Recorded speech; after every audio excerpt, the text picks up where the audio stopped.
ألف لام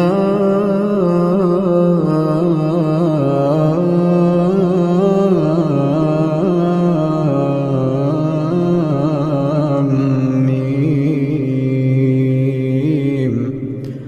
الله لا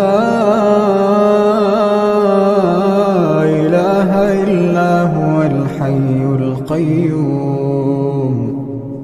نزل عليك الكتاب بالحق مصدقا لما بين يديه وأنزل التوراة والإنجيل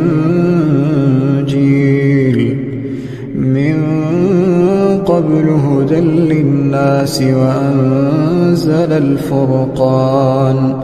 إن الذين كفروا بآيات الله لهم عذاب شديد والله عزيز ذو انتقام.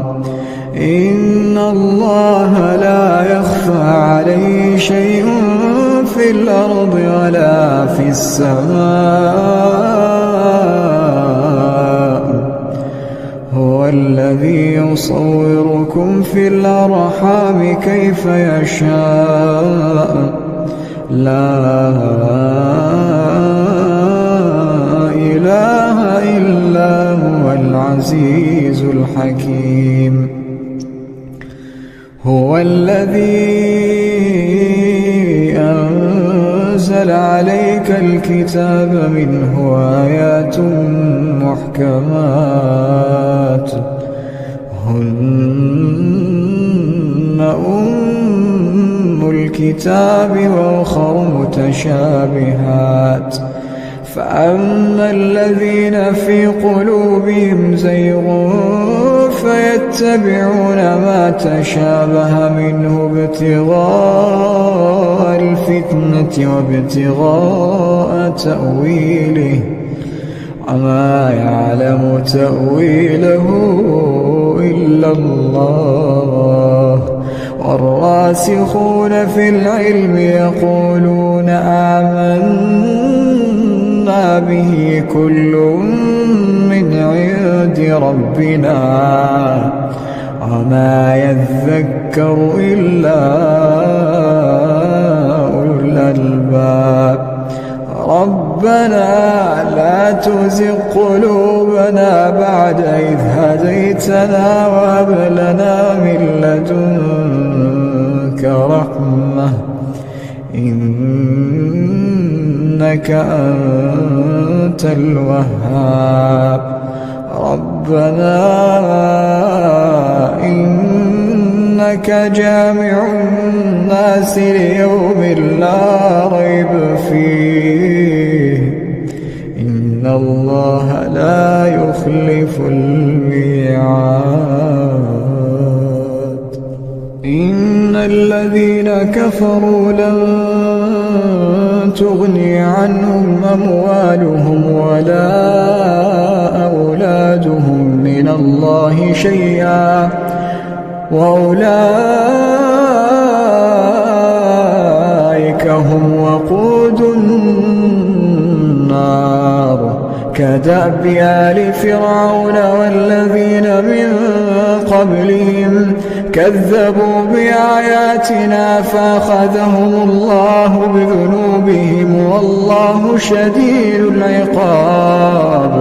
قل للذين كفروا ستغلبون وتحشرون إلى جهنم وبئس المهاد. قد كان لكم آية في فئتين التقتا فئة تقاتل في سبيل الله وأخرى كافرة يرونهم مثليهم رأي العين والله يؤيد بنصره من يشاء. إن في ذلك لعبرة لأولي الأبصار. زين للناس حب الشهوات من النساء المقرنين والقناطير المقنطرة من الذهب والفضة والخيل المسومة والأنعام والحرث ذلك متاع الحياة الله عنده حسن المآب. أعوذ بالله من الشيطان الرجيم. ولا تحسبن الله غافلا عما يعمل الظالمون إنما يؤخرهم ليوم تشخص فيه الأبصار مهطعين مقنعي رؤوسهم لا يرتد إليهم طرفهم وأفئدتهم هواء. وأنذر الناس يوم يأتيهم العذاب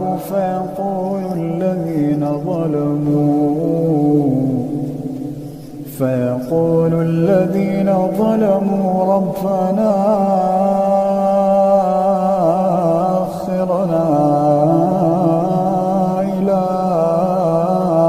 أجل قريب نجب دعوتك ونتبع الرسل أولم تكونوا أقسمتم من قبل ما لكم من زوال